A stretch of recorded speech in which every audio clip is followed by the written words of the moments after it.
ಹರೇ ಕೃಷ್ಣ ಕೃಷ್ಣ ಕೃಷ್ಣ ಹರೇ ಹರೇ ಹರೇ ರಾಮ ರಾಮ ರಾಮ ಹರೇ ಹರೇ.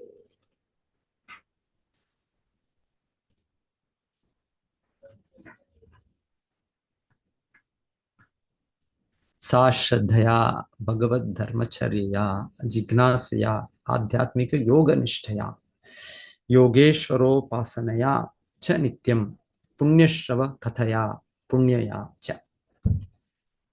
ಭಕ್ತಿ ಸೇವೆ ಮಾಡುವುದು, ಭಗವಂತನ ಬಗ್ಗೆ ಜಿಜ್ಞಾಸೆ, ಭಕ್ತಿ ಯೋಗವನ್ನು ಜೀವನದಲ್ಲಿ ಅನುಸರಿಸುವುದು, ಯೋಗೇಶ್ವರನನ್ನು ದೇವೋತ್ತಮ ಪರಮಪುರುಷನ ಪೂಜಿಸುವುದು ಮತ್ತು ಭಗವಂತನ ಮಹಿಮಾತಿಶಯಗಳನ್ನು ಕೇಳಿ ಹಾಡುವುದು, ಇವುಗಳನ್ನು ಅನುಷ್ಠಾನ ಮಾಡುವುದರಿಂದ ಪರಬ್ರಹ್ಮನಲ್ಲಿ ಆಸಕ್ತಿಯನ್ನು ಹೆಚ್ಚಿಸಿಕೊಳ್ಳಬಹುದು. ಈ ಕಾರ್ಯಗಳೆಲ್ಲ ಸ್ವತಃ ಪುಣ್ಯ ಕಾರ್ಯಗಳೇ. ಸೊ ಕುಮಾರರು ಅದರಲ್ಲಿ ಅವರನ್ನು ಪ್ರತಿನಿಧಿಸಿದ ಸನತ್ ಕುಮಾರರು. ಸೊ ಅವರು ಈಗ ಪೃಥು ಮಹಾರಾಜರ ಪ್ರಶ್ನೆಗೆ ಉತ್ತರಿಸ್ತಾ ಸೊ ಅವ್ರು ಹೇಳ್ತಾ ಇರೋದು, ಮೊದಲಿಗೆ ಅವ್ರು ಹೇಳಿದ್ದು ವೈಯಕ್ತಿಕವಾಗಿ ಪೃಥು ಮಹಾರಾಜರಿಗೆ ಈ ಭೌತಿಕ ಜಗತ್ತಿನ ಒಂದು ಭಯ ಇಲ್ಲ, ಅದರ ಒಂದು ಕಲ್ಮಶ ಅವ್ರಿಗೆ ತಾಕೋದಿಲ್ಲ. ಯಾಕೆ ಅಂದ್ರೆ ಅವ್ರು ಹೇಳಿದ್ದು ಇಲ್ಲಿ 2 ಶ್ಲೋಕಗಳ ಹಿಂದೆ, ಅವರು ಭಗವಂತನ ಸಂಪೂರ್ಣವಾಗಿ ಆಶ್ರಯಿಸಿ ಮತ್ತೆ ಭಗವಂತನ ಪಾದಕಮಲಗಳ ಮಹಿಮೆಯನ್ನು ಹೇಳೋದ್ರಲ್ಲಿ ಅವರು ಸದಾ ನಿರತರಾಗಿದ್ದಾರೆ. ಸೊ ಹಾಗಾಗಿ ಅವರಿಗೆ ಆಕರ್ಷಣೆ ಇರೋದ್ರಿಂದ, ಆ ಒಂದು ರುಚಿ ಇರೋದ್ರಿಂದ ಅವರು ಪತನಗೊಳ್ಳೋದಿಲ್ಲ ಅಂತನೇ ಅವರು ಹೇಳಿದ್ದಾರೆ. ಇದೇ ಒಂದು ಮಾತು ಹಾಗೆ ಇವರು ಕೂಡ ಹೇಳ್ತಾರೆ. ಯಾರು ಹೇಳ್ತಾರೆ? ಪ್ರಹ್ಲಾದ್ ಮಹಾರಾಜ್ ಅವ್ರು ಹೇಳ್ತಾರೆ, ನನಗೆ ವೈಯಕ್ತಿಕವಾಗಿ ಈ ಭೌತಿಕ ಜಗತ್ತಿನ ಮೇಲೆ ಭಯ ಇಲ್ಲ ಅಂತ ಅವರು ಹೇಳ್ತಾರೆ. ನೈವೋದ್ವಿಷೇ ಪರದುರತ್ತೆಯ ವೈತರಣ್ಯಾಸ್ ತ್ವದ್ವೀರ್ಯ ಗಾಯನ ಮಹಾ ಅಮೃತ ಮಗ್ನ ಚಿತ್ತ. ಸೊ ಅವ್ರು ಹೇಳೋದು, ಪ್ರಹ್ಲಾದ್ ಮಹಾರಾಜರು ಅವರಿಗೆ ಈ ಭೌತಿಕ ಜಗತ್ತಿನ ಬಗ್ಗೆ ಏನು ಭಯ ಇಲ್ಲ, ಯಾಕಂದ್ರೆ ಅವರು ಭಗವಂತನ ಈ ಗುಣಗಾನದಲ್ಲಿ ತನ್ಮಯರಾಗಿದ್ದಾರೆ. ತ್ವದ್ವೀರ್ಯ ಗಾಯನ ಮಹಾ ಅಮೃತ ಮಗ್ನ ಚಿತ್ತ. ಸೊ ಭಗವಂತನ ದಿವ್ಯ ಗುಣಗಳು ಅದು ಮಹಾ ಅಮೃತ. ಆದ್ರೆ ನಾವಿರೋ ಒಂದು ಭೌತಿಕ ಸ್ಥಿತಿಯಲ್ಲಿ ಆ ಅಮೃತ ನಮಗೆ ಈಗ ಒಂದು ರೀತಿ ಅಮೃತ ತರ ಇಲ್ಲ, ನಮ್ಗೆ ರುಚಿ ಇಲ್ಲ ನಮಗೆ. ಹೇಗೆ ಒಂದು ಜಾಂಡಿಸ್, ಕಾಮಾಲೆ, ಆ ಜಾಂಡಿಸ್ ಬಂದಾಗ ಅದಕ್ಕೆ ಇದು ಶುಗರ್ ಕೇನ್, ಕಬ್ಬಿನ ಹಾಲು ಇದು ಕೊಟ್ಟರು ಕೂಡ ಅದು ಕೂಡ ಒಂದು ಕಹಿ ಆಗಿ ಅನ್ಸುತ್ತೆ. ಇಲ್ಲಾಂದ್ರೆ ಕಬ್ಬಿನ ಹಾಲು ತುಂಬಾ ರುಚಿ, ತುಂಬಾ ಸಿಹಿ. ಆದರೆ ಆ ಕಾಮಾಲೆ ರೋಗ ಇರೋದ್ರಿಂದ ಅದು ಹಾಗೆ ಅದು ಕೂಡ ಕಹಿ ಏನೋ ಅನ್ಸುತ್ತೆ. ಅದೇ ರೀತಿ ನಮಗೆ ಭೌತಿಕ ವಸ್ತುಗಳ ಆಕರ್ಷಣೆ ಇದೆ, ಭೌತಿಕ ಇಂದ್ರಿಯ ಸುಖದ ಇದರಲ್ಲಿ ತನ್ಮಯರಾಗಿದೆ ನಾವು. ಹಾಗೆ ಭಗವಂತನ ಇದು ದಿವ್ಯ ಗುಣಗಳಲ್ಲಿ ನಮಗೆ ಈಗ ಅಷ್ಟು ಆಸಕ್ತಿ, ಅಷ್ಟು ರುಚಿ ಇಲ್ಲ. ಆದ್ರೆ ಪ್ರಹ್ಲಾದ್ ಮಹಾರಾಜರು, ಇಲ್ಲಿ ಪೃಥು ಮಹಾರಾಜರು, ಇವರೆಲ್ಲ ವ್ಯಕ್ತಿಗಳು ಅವರು ಇಂದ್ರಿಯ ಸುಖದಲ್ಲಿಲ್ಲ, ಅವ್ರು ಭಗವಂತನ ಶುದ್ಧ ಭಕ್ತಿ ಸೇವೆಯಲ್ಲಿ ತೊಡಗಿರೋದ್ರಿಂದ ಮತ್ತೆ ಅವರು ಕಲ್ಮಶಗಳಿಲ್ಲದೆ ಇರೋದ್ರಿಂದ ಅವರಿಗೆ ಅಮೃತ. ಪ್ರಹ್ಲಾದ್ ಮಹಾರಾಜರು ಹೇಳ್ತಾರೆ, ತ್ವದ್ವೀರ್ಯ ಗಾಯನ ಮಹಾ ಅಮೃತ. ಸೊ ನಿನ್ನ ಈ ಮಹಿಮೆಗಳನ್ನು ಸ್ತುತಿ ಮಾಡೋದು ಅಂದ್ರೆ ಅದು ಮಹಾ ಅಮೃತ. ಅದು ಅದರಲ್ಲಿ ಅಷ್ಟು ಮಹಾ ಅಮೃತ ಮಗ್ನ ಚಿತ್ತ. ಸೊ ನನ್ನ ಮನಸ್ಸು ಮಗ್ನವಾದ ಸಮಾಧಿ. ಸೊ ಹಾಗೆ ಅವರಿದ್ದಾರೆ. ಸೊ ಅವ್ರಿಗೇನು ಭಯ ಇಲ್ಲ. ಸೊ ಅದೇ ಮಾತು ಇಲ್ಲಿ ಇವರು ಕೂಡ ಹೇಳ್ತಾ ಇರೋದು, ಕುಮಾರರು ಕೂಡ ಪೃಥು ಮಹಾರಾಜರ ಬಗ್ಗೆ. ನಿಮಗೂ ಕೂಡ ಏನು ಭಯ ಇಲ್ಲ, ನಿಮಗೆ ನೀವು ಭಗವಂತನ ಆಶ್ರಯಿಸಿದ್ದೀರಾ, ಸಂಪೂರ್ಣವಾಗಿ ಅವನ ಗುಣಗಾನದಲ್ಲಿ ತೊಡಗಿದ್ದೀರಾ. ಸೊ ನಂತರ ಹೇಳೋದು, ಆದ್ರೆ ಅವರ ಪ್ರಶ್ನೆ ಇಲ್ಲೇನು ಅಂದ್ರೆ, ಇಲ್ಲಿ ಜೀವನದ ಅಂತಿಮ ಗುರಿ ಅವ್ರಿಗೆ ಸ್ವತಃ ಕೇಳಿಲ್ಲ. ಅವರು ಎಲ್ಲ ಅವರ ಪ್ರಜೆಗಳನ್ನು ಅವರ ಒಳಿತಿಗೆ ಅವರು ಪ್ರಶ್ನೆ ಮಾಡಿದ್ರು. ಸೊ ಈಗ ಅದಕ್ಕೆ ಹೇಳ್ತಾ ಇದ್ದಾರೆ, ಜೀವನದ ಗುರಿ ಪ್ರತಿಯೊಬ್ಬರಿಗೆ ಏನು ಅಂದ್ರೆ ಪರಮ ಪುರುಷನ ಭಕ್ತಿ ಸೇವೆಗೆ, ಭಗವತ್ ಪುರುಷನಿಗೆ ನಮಗಿರುವ ಆ ಒಂದು ಆತ್ಮೀಯ ಸಂಬಂಧ ಅದನ್ನು ಬೆಳೆಸ್ಕೊಂಡು ಅದನ್ನು ಅಷ್ಟು ಹತ್ತಿರ ಮಾಡ್ಕೊಳ್ಳೋದು. ಅಟ್ಯಾಚ್ಮೆಂಟ್ ಇದೆ. ಈಗ ನಮಗೆ ಅಟ್ಯಾಚ್ಮೆಂಟ್ ಇದೆ, ಈಗ ಆಸಕ್ತಿ ಇದೆ ಭೌತಿಕ ವಸ್ತುಗಳಾಗಿದೆ. ಸೊ ಆಸಕ್ತಿ ಇರ್ಬೇಕು, ಆಸಕ್ತಿ ಇಲ್ಲದೆ ಅದು ಜೀವಿ ಬದುಕೋಕ್ಕಾಗೋದಿಲ್ಲ. ಸೊ ಒಂದು ಕಡೆಯ ಆಧ್ಯಾತ್ಮಿಕ ವ್ಯಾಧಿಗಳು ಈ ಭೌತಿಕ ಆಸಕ್ತಿಯನ್ನು ತ್ಯಜಿಸ್ಬೇಕು, ಆದ್ರೆ ಕಷ್ಟ ಆಯ್ತು. ಗೊತ್ತು ನಮ್ಗೆ ಈ ಭೌತಿಕ ಆಸಕ್ತಿಯನ್ನು ಬಿಡಬೇಕು ಅಂತ ಗೊತ್ತು, ಆದ್ರೆ ಬಿಡಕ್ಕಾಗ. ಸೊ ಹಾಗೆ ಶ್ರೀಲ ಪ್ರಭುಪಾದರು ಹೇಳ್ತಾ ಇರೋದು, ಇದರಲ್ಲಿ ಒಂದೇ ಮಾರ್ಗ ಭಕ್ತಿ ಸೇವೆ. ಓಕೆ, ಸ್ವಲ್ಪ ಸಮಯಕ್ಕೆ ಆ ವೈರಾಗ್ಯ ಪಥ, ಜ್ಞಾನ ಮಾರ್ಗ, ಯೋಗ ಮಾರ್ಗದಲ್ಲಿ ಇಂದ್ರಿಯ ವಸ್ತುಗಳಿಂದ ದೂರ ಇರೋದು ಸಹಾಯ ಮಾಡುತ್ತೆ, ಆದ್ರೆ ಶಾಶ್ವತವಾಗಿ ಆಗೋದಿಲ್ಲ. ಮತ್ತೆ ನಮಗೆ ಏನೋ ಒಂದು ಬೇಸರ ಇದಾಗುತ್ತೆ, ಒಂದು ಏಕಾಂತವಾಗಿ ಇದಾಗೋದು, ಇಲ್ಲಾಂದ್ರೆ ಇಂದ್ರಿಯ ವಸ್ತುಗಳು ಮತ್ತೆ ನಮಗೆ ಆಕರ್ಷಿಸುತ್ತೆ. ಸೊ ಹೀಗೆ ಇಲ್ಲಿ ಹೇಳ್ತಾ ಇರೋದು ಅದು ನಿಜವಾದ ಶುಭವಾದ ಪಥ ಅಲ್ಲ. ಆ ಬೇರೆ ಮಾರ್ಗಗಳು ಅದು ತಾತ್ಕಾಲಿಕವಾಗಿ ಓಕೆ, ಆದ್ರೆ ಅಂತಿಮವಾಗಿ ಶಾಶ್ವತವಾಗಿ ಆ ಇಲ್ಲಿ ಹೇಳ್ತಾ ಇರೋದು ಸುನಿಶ್ಚಿತ. ಇಲ್ಲಿ ಅವ್ರು ಹೇಳಿದ್ರು ಶಾಸ್ತ್ರದಲ್ಲಿ ಅಲ್ಲಿ ಆಗ್ಲೇ ನಿರ್ಧಾರವಾಗಿದೆ, ಇದೆಲ್ಲ ಉಲ್ಲೇಖ ಇದೆ. ಹೀಗೆ ಜ್ಞಾನ ಮಾರ್ಗದಲ್ಲಿ ಅಭ್ಯಾಸ ಮಾಡಿದ ವ್ಯಕ್ತಿಗಳು, ಯೋಗ ಮಾರ್ಗದಲ್ಲಿ ಅಭ್ಯಾಸ ಮಾಡಿದ ವ್ಯಕ್ತಿಗಳು, ಅವ್ರ ಪರಿಪೂರ್ಣತೆ ಪಡೆದೇ ಇರೋದು ಹಲವು ನಿದರ್ಶನಗಳಿವೆ. ಇಲ್ಲಿ ಹಿಂದೆ ಒಂದು ಭಾವಾರ್ಥದಲ್ಲಿ ಶಿಲ ಪ್ರಭುದರು ವಿಶ್ವಾಮಿತ್ರ ಮುನಿ ಬಗ್ಗೆ ಹೇಳ್ತಾರೆ. ವಿಶ್ವಾಮಿತ್ರ ಮುನಿ ಸಾಮಾನ್ಯ ವ್ಯಕ್ತಿ ಅಲ್ಲ, ಬಹಳ ತೀವ್ರ ತಪಸ್ಸೆ ಮಾಡಿದ್ದು. ಆದರೆ ಅವರು ಒಂದು ಸಮಯದಲ್ಲಿ ಮೇನಕ ಅವರ ಇದಕ್ಕೆ ಅವರು ಆಕರ್ಷಿತರಾಗಿ ಸ್ವಲ್ಪ ಸಮಯಕ್ಕೆ ಅವರು ಅವರ ಆಧ್ಯಾತ್ಮಿಕ ಮಾರ್ಗದಿಂದ ದೂರ ಹೋಗ್ಬಿಟ್ರು. ತೀವ್ರ ತಪಸ್ಸೆ ಮಾಡ್ತಾ ಇದ್ರು, ಬಹಳ ಜ್ಞಾನವಂತರು, ದೊಡ್ಡ ಯೋಗಿಗಳು. ಆದರೂ ಕೂಡ ಆ ಇಂದ್ರಿಯಗಳು ಅವರನ್ನು ಸ್ವಲ್ಪ ಸಮಯಕ್ಕೆ ಮತ್ತೆ ಅವರನ್ನು ಭೌತಿಕವಾಗಿ ಅವರನ್ನು. ಸೊ ಅದೇ ರೀತಿ ನಾವು ಭಾಗವತದಲ್ಲಿ ಮುಂದೆ ಕೇಳ್ತೇವೆ, ಅವರು ಶೌಭರ ಮುನಿ. ಇದು ಒಂದು ಎರಡು ಅಲ್ಲ, ಇದು ಎಷ್ಟು ಬಹಳ ಸನ್ನಿವೇಶಗಳಿವೆ, ಮತ್ತೆ ಮತ್ತೆ ನಾವು ಕೇಳ್ತಾ ಇರ್ತೇವೆ. ಸೊ ಹಾಗೆ ಶಿಲ ಪ್ರಭುಪಾದರು ಮತ್ತೆ ಇಲ್ಲಿ ಗುರುತಿಸ್ತಾ ಇರೋದು ಅಂತಿಮ ಮಾರ್ಗ ನಮ್ಗೆ ಭಕ್ತಿ ಮಾರ್ಗ. ಭಕ್ತಿ ಮಾರ್ಗದ ಒಂದರಲ್ಲೇ ಸಂಪೂರ್ಣ ಪರಿಪೂರ್ಣತೆ ನಮ್ಗೆ ಸಿಗುವಂತದ್ದು. ಸೊ ನೇರವಾಗಿ ಈ ವಿಧಾನವನ್ನು ತಗೊಳ್ಳೋಣ. ಹಿಂದೆ ಕಾಲದಲ್ಲಿ ಸಮಯ ಇತ್ತು ಅಂತ ಹೇಳ್ಬೋದು, ಯೋಗ ಮಾರ್ಗ, ಜ್ಞಾನ ಮಾರ್ಗ, ಕೆಲವೊಮ್ಮೆ ಅಭ್ಯಾಸ ಮಾಡಿ ಕೆಲವು ಸಮಯದ ನಂತರ ಪತನಗೊಂಡು ಮತ್ತೆ ತಿರ್ಗಾ ಭಕ್ತಿ ಮಾರ್ಗಕ್ಕೆ ಅಂತಿಮವಾಗಿ ಬರ್ಬೋದು. ಬಹುನಾಮ್ ಜನ್ಮನಾಮಂತೆ ಜ್ಞಾನವಾನ್ ಮಾಂ ಪ್ರಪದ್ಯತೆ. ಬಹಳ ಜನ್ಮಗಳ ನಂತರ ಜ್ಞಾನಿಗಳು ಭಗವಂತನನ್ನು ಆಶ್ರಯಿಸಕ್ಕಾಗುತ್ತೆ, ಭಕ್ತಿ ಮಾರ್ಗಕ್ಕೆ ಬರಕ್ಕೆ ಸಾಧ್ಯವಾಗುತ್ತೆ. ವಾಸುದೇವ ಸರ್ವಮಿತಿ ಸಮಹಾತ್ಮ ಸುದುರ್ಲಭ. ಸೊ ಮಹಾತ್ಮನಾಗಬೇಕು ಅಂದ್ರೆ ಅಷ್ಟು ಸುಲಭ ಅಲ್ಲ, ಅದು ಎಷ್ಟೋ ಸಾಮಾನ್ಯ ಪ್ರಕ್ರಿಯೆಗಳು, ಅಂದ್ರೆ ಎಷ್ಟೋ ಜನ್ಮಗಳು ಈ ರೀತಿ ಜ್ಞಾನ ಮಾರ್ಗ, ಯೋಗ ಮಾರ್ಗ ಎಲ್ಲ ಅಭ್ಯಾಸ. ಆದರೆ ಶ್ರೀ ಚೈತನ್ಯ ಮಹಾಪ್ರಭುಗಳ ಅನುಗ್ರಹದಿಂದ ಮತ್ತೆ ಕಲಿಯುಗದಲ್ಲಿ ಇರುವ ಸ್ಥಿತಿಯಿಂದ ನಮಗೆ ನೇರ ಮಾರ್ಗವನ್ನು ಮತ್ತೆ ಮತ್ತೆ ಮತ್ತೆ ಸೂಚನೆ ಮಾಡ್ತಾರೆ. ಮತ್ತೆ ಇಲ್ಲಿ ಕುಮಾರರು ಕೂಡ ವೈಯಕ್ತಿಕವಾಗಿ ನೋಡ್ಬೇಕಂದ್ರೆ ಮೊದಲಿಗೆ ಅವರು ನಿರಾಕಾರ ಬ್ರಹ್ಮ ಸ್ವರೂಪನಿಗೆ ಸ್ವಲ್ಪ ಅಂಟಿಕೊಂಡಿದ್ರು, ಅದರ ಆಸಕ್ತಿಯಲ್ಲಿದ್ರು.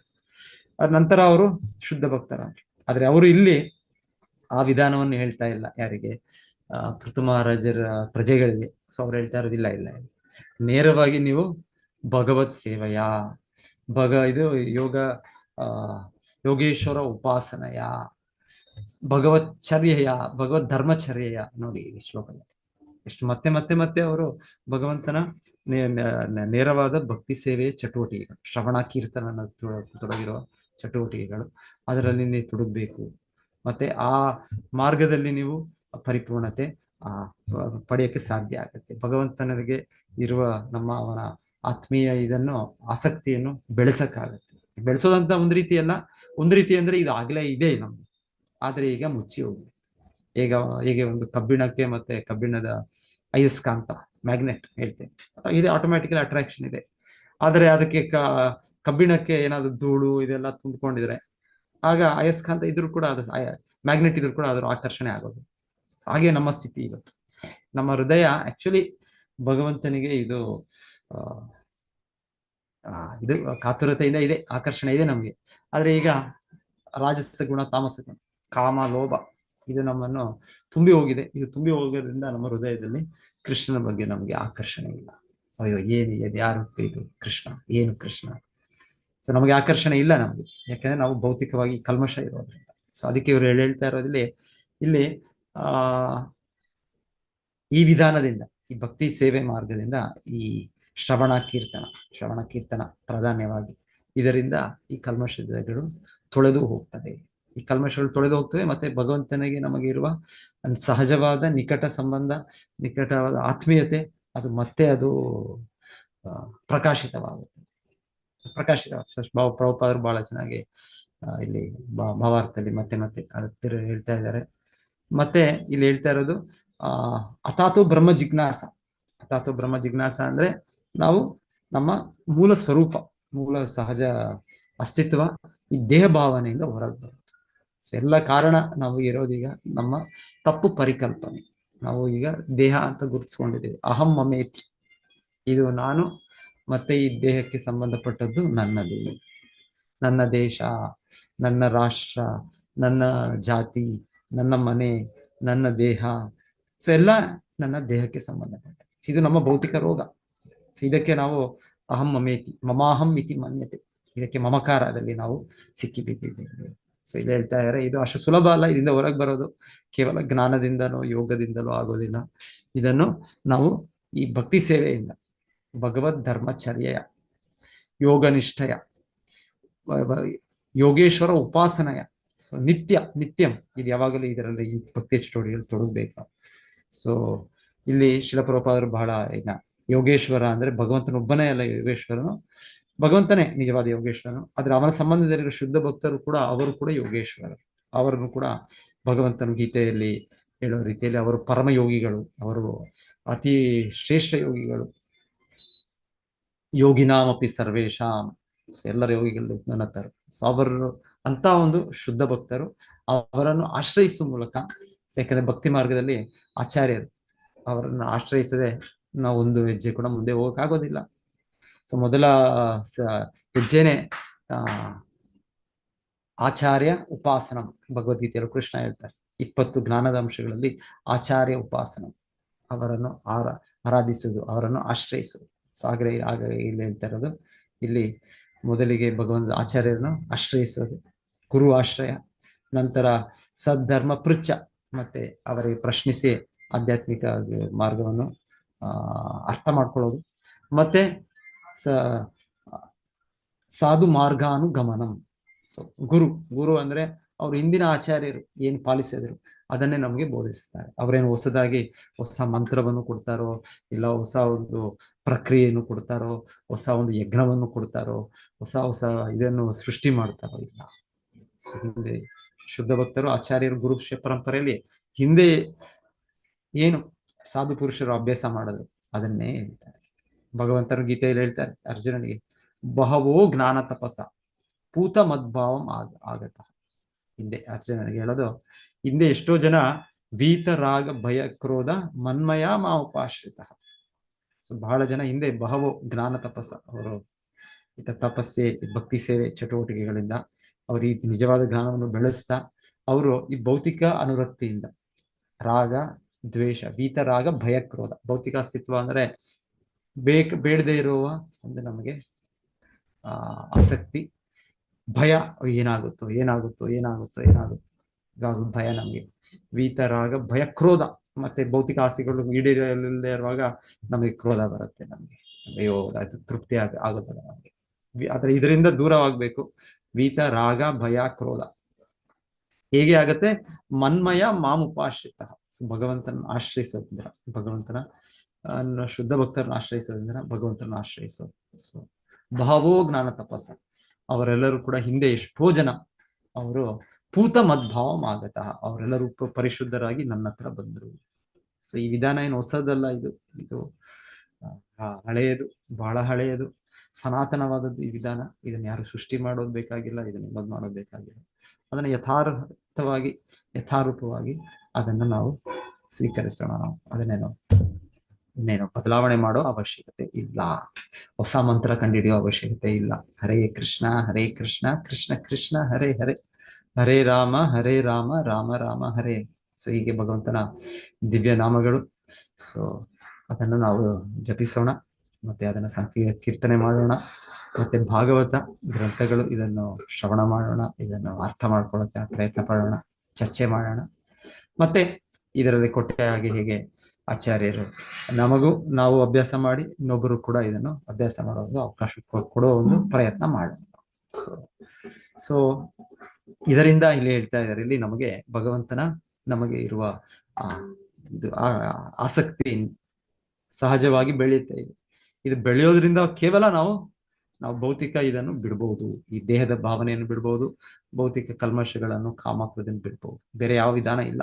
ವಿಷಯ ವಿನಿವರ್ತಂತೆ ನಿರಾಹಾರಸ್ಯ ದೇಹಿನ ರಸವರ್ಜಂ ರಸೋಪ್ಯಸ್ಯ ಪರಂ ದೃಶ್ವಾ ನಿವರ್ತತೆ. ಸೊ ನಮಗೆ ನಿಜವಾಗಿಯೂ ಭಗವಂತನಲ್ಲಿ ಇರುವ ಭಕ್ತಿ ಸೇವೆಯಲ್ಲಿರುವ ಅಲೌಕಿಕ ಆನಂದ ಅದರ ಒಂದು ಇದಾದರೆ, ಅದರ ಒಂದು ರುಚಿ ಸಿಕ್ಕಿದ್ರೆ ಮಾತ್ರ ನಾವು ಭೌತಿಕ ರುಚಿಯನ್ನು, ಭೌತಿಕ ಚಟುವಟಿಕೆಗಳಿಂದ ವಿರಕ್ತಿ ಪಡಲಿಕ್ಕೆ ಸಾಧ್ಯ ಆಗುತ್ತೆ. ಇಲ್ಲಾಂದ್ರೆ ಭೌತಿಕ ವಸ್ತುಗಳು ಮತ್ತೆ ಮತ್ತೆ ಮತ್ತೆ ನಮ್ಗೆ ಭೌತಿಕ ಆಕರ್ಷಣೆಗೆ ನಮ್ಮನ್ನು ಸೆಳೆಯುತ್ತೆ, ನಮ್ಮ ಮನಸ್ಸನ್ನು ಸೆಳೆಯುತ್ತೆ. ಹಾಗೆ ನಾವು ಭಕ್ತಿಯಲ್ಲಿ, ನಾವು ಭಗವಂತನ ಭಕ್ತಿ ಸೇವೆಯಲ್ಲಿ ನಿಷ್ಠ, ಸೊ ಅಲ್ಲಿ ನಾವು ನೆಲೆಯೂರುವವರೆಗೂ ನಮಗೆ ಭೌತಿಕ ಯಾವುದು ಇದಕ್ಕೆ ಆಕರ್ಷಣೆ ಇರುತ್ತೆ. ಮತ್ತೆ ಬೇರೆ ವಿಧಾನಗಳ ಅನುಸರಿಸೋದು ಅವಶ್ಯಕತೆ ಇಲ್ಲ. ಯೋಗ ಮಾರ್ಗ, ಜ್ಞಾನ ಮಾರ್ಗ, ಕರ್ಮ ಮಾರ್ಗ, ಭಕ್ತಿ ಮಾರ್ಗ, ನೇರವಾಗಿ ಆಚಾರ್ಯರು, ಶುದ್ಧ ಭಕ್ತರು, ಗುರು ಪರಂಪರೆಯಲ್ಲಿ ಕೊಟ್ಟಿರೋ ಭಕ್ತಿ ಸೇವಾ ಚಟುವಟಿಕೆಗಳಲ್ಲಿ ತೊಡಗೋದ್ರಿಂದಾನೆ ಪರಿಪೂರ್ಣತೆ, ಜೀವನದ ಪರಿಪೂರ್ಣತೆ ಬರುತ್ತೆ. ಕುಮಾರರು ಹೇಳ್ತಾರೆ, ಇದು ಜೀವನದ ಪರಿಪೂರ್ಣತೆ. ಜೀವನದ ಪರಿಪೂರ್ಣತೆ ಅಂದ್ರೆ ಭಗವಂತನ ಮೇಲೆ ನಮ್ಮ ಇದನ್ನು ಬೆಳೆಸೋದು. ನಮ್ಮ ಮಾನವ ಜನ್ಮದಲ್ಲಿ ಇದು ಧ್ಯೇಯ. 84 ಲಕ್ಷಗಳ ರಾಶಿಗಳಲ್ಲಿ 80 ಲಕ್ಷ ಇದು ಯಾವ್ದ್ರಲ್ಲೂ ಸಾಧ್ಯ ಇಲ್ಲ. ಕೇವಲ ಈಗ ನಾವು ಭಗವಂತನ ಕೊಟ್ಟಿರೋ ಮನುಷ್ಯ ಜನ್ಮ, ಸೊ ಈ ರೀತಿ ಉನ್ನತ ಜನ್ಮದಲ್ಲಿ ಸಾಧ್ಯ ಆಗುತ್ತೆ. ಬೇರೆ ಇದರಲ್ಲಿ ಅಸಾಧ್ಯ ಇದೆ. ಆಗ್ಬಹುದು ಒಂದೊಂದ್ಸಲ ಸನ್ನಿವೇಶ, ಯಾವುದೋ ಒಂದು ಇದರಲ್ಲಿ ಭಗವಂತನ ಕೃಪೆ ಕೊಟ್ಟು ಆ ತರ ಜೀವಿಗಳು ಆ ರೀತಿ ವ್ಯಕ್ತಪಡಿಸ್ಬೋದು. ಆದ್ರೆ ಬಹಳ ಬಹಳ ಬಹಳ ರೇರ್. 99.9999 ಸಾಧ್ಯ ಇಲ್ಲ. ಆದ್ರೆ ಮನುಷ್ಯ ಜನ್ಮದಲ್ಲಿ ನಾವು ಯಾವ ಸ್ಥಿತಿಯಲ್ಲಿದ್ರು ಕೂಡ, ಯಾವ ಹಂತದಲ್ಲಿದ್ರು ಕೂಡ ನಾವು ಇದನ್ನು ಸಾಧಿಸ್ಬೋದು. ಸೊ ಇದು ಹೇಳ್ತಾ ಇರೋದು ಮನುಷ್ಯ ಜನ್ಮದಲ್ಲಿ ಭಗವಂತನ ಕೊಟ್ಟಿರೋ ಒಂದು ವಿಶೇಷ ಇದು ಒಂದು ಲಭಂ ಇದಂ ಬಹು ಸಂಭವ ಅಂತೆ. ಸೊ ಇದೊಂದು ಅವಕಾಶ, ಇದೊಂದು ಭಾಗ್ಯ, ಇದು ಪ್ರತಿಯೊಬ್ಬರು ಮನುಷ್ಯನು ಇದು ಯಾವ ಸ್ಥಿತಿಯಲ್ಲಿದ್ರು ಇದನ್ನು ಗಳಿಸ್ಬೋದು. ಅಹಾಯ್ತುಕಿ ಅಪ್ರತಿಹತ. ಶುದ್ಧ ಭಕ್ತಿ ಸೇವೆ ಹೇಳೋದು ಅದಕ್ಕೆ ಯಾವ ಒಂದು ಅಡಚಣೆ ಇಲ್ಲ. ಯಾರು ಮಾಡಬೇಕು ಅಂತ ಹೇಳಿದ್ರೆ ಅದಕ್ಕೆ ಇಲ್ಲ, ಅಡಚಣೆ ಇಲ್ಲ. ಭಗವಂತನ ಕೃಪೆಯಿಂದ ಎಲ್ಲ ಅದಕ್ಕೆ ಬೇಕಾದ ಅವಶ್ಯಕತೆಗಳು, ಅದಕ್ಕೆ ಬೇಕಾದ ಸಹಾಯಗಳು ಸಿಗುತ್ತೆ. ಹರೇ ಕೃಷ್ಣ. ಏನಾದ್ರು ಪಾಯಿಂಟ್ ಯಾರಾದ್ರೂ ಏನಾದ್ರು ಹೇಳ್ಬೇಕು ಅಂದ್ರೆ ಹೇಳಿ. ಪ್ರಭುಜಿ ಎನ್ನೋಡಿಯಲ್ಲಿ ಕೂಡ ಹೇಳ್ತಾರಲ್ವಾ ರೂಪ ಗೋಸ್ವಾಮಿ, 6 ವಿಧದ ಭಕ್ತಿ ನಮ್ಗೆ ಇದು ಪ್ರೊಸೆಸ್ ಡಿವೋಷನಲ್ ಸರ್ವಿಸ್ ಅಲ್ಲಿ ಸಕ್ಸಸ್ ಆಗ್ಲಿಕ್ಕೆ, ಅದು ಪ್ಯೂರ್ ಡಿವೋಷನಲ್ ಸಕ್ಸಸ್. ಉತ್ಸಾಹ, ನಿಶ್ಚಯ, ಧರ್ಮ, ಧೈರ್ಯ, ತತ್ತತ್ ಕರ್ಮ ಪ್ರವರ್ತನ, ಸಂಗತ್ಯಾಗೋ ಸತೋ ವೃತ್ತಿ, ತದ್ವಿರ್ಭಕ್ತಿ ಪ್ರಸೀದದಿ. ಅದು ಆತರ ನಾವು ನಡ್ಕೊಂಡ್ರೆ ಉತ್ಸಾಹ, ಧೈರ್ಯದಲ್ಲಿ ನಾವು ದೃಢ ನಿಶ್ಚಯ ಮಾಡ್ಕೊಂಡು ಏನು ಕರ್ಮಗಳು ಕೊಟ್ಟಿದ್ದಾರೆ ಆ ಕರ್ಮಗಳ ಪ್ರಕಾರ ನಾವು 4 ನಿಯಂತ್ರಕ ತತ್ವಗಳನ್ನು ಪಾಲಿಸ್ತಾ ಹೋದಾಗೆ, ಮತ್ತೆ ಸಂಗತ್ಯಾಗೋ, ಭಕ್ತರ ಸಂಘವನ್ನು ಮಾಡ್ಬೇಕು, ದುಷ್ಟರ ಸಂಘವನ್ನು ತ್ಯಾಗ ಮಾಡ್ತಾ ನಾವು ಆ 6 ವಿಧದ ಭಕ್ತಿಯಲ್ಲಿ ಮುಂದೆ ಹೋದ್ರೆ ನಾವು ಸಕ್ಸಸ್ ಆಗ್ಬಹುದು, ಡಿವೋಷನಲ್ ಸರ್ವಿಸ್ ಮಾಡ್ತಾ ಹೋದ್ರೆ ಅಂತ ಹೇಳಿದ್ದಾರೆ. ಹೌದು, ನೆಕ್ಟರ್ ಉಪದೇಶ ಅಂತ.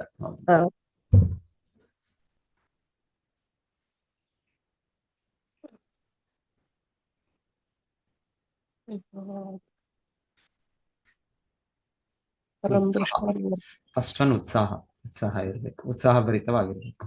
ಮತ್ತೆ ಬಾಕಿದೆಲ್ಲ ನಿಶ್ಚಯ, ಧೈರ್ಯ, ಸಂಗತ್ಯಾಗ,